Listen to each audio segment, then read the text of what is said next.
think there's two parts that you hit that are so important that people miss in this process. Is one, there's all these little vendors, but you could take any one and go deep and make a whole living on that one vendor. Now, I've done a lot with investors. That's been my focus, as well as probate attorneys. But I know a gal who all she does is hospice and senior care in that realm, because she met one lady who was a sales rep for a big facility, and that company had multiple locations. And I taught her how to call those companies and find the colleagues.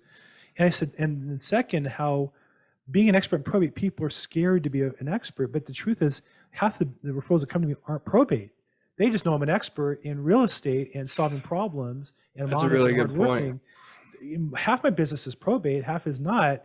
It cashes either way. It goes, EXP pays me either way. But the beauty is, because I'm an expert, they assume I can do the basics, and then they have another problem. They have this kind of a legal problem or that kind of a social problem that they want to know if I can help them with that. I think that's kind of there's a paradox here in our industry, where when I first started going to trade shows, when we started taking all the leads on the road to build it out, it was the first time it ever really occurred to me, and I'm like, how the hell did I not think of this? Because for me, like, it was such a rewarding space. It built my reputation.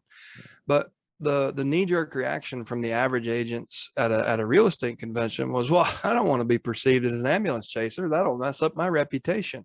Right. And the paradox there is what Bill just talked about. Like, people like Roger Lisi built their reputation on this, but like Bill did, I did, and there's one student in particular. This is probably the most extreme story I have of it, but she was called by a member of a lady in the neighborhood about listing her house. And she went over and like, someone had told her, like, she's got she helped so many people. So she went over and she listed the house on that appointment. And as they were sitting there talking, they're just like, wow, whoever referred her was like, they were totally right. Like, you really get it. Like, you're amazing. And she's like, can you go across the street and talk to my neighbor? She's like, yeah, sure. She took 14 listings that day. Oh, no. The neighbor was in probate. She was not even focusing on, this is how she found probate. Like, she got 14 probate listings and then came looking for a lead source. But like, or no, that's not right. Maybe she got the first one off of marketing, but the other probate was old and wasn't on her list. So she took the probate listing, and then that person referred them to the neighbor across the street. Long and short of it, she ended up making about $500,000 that day.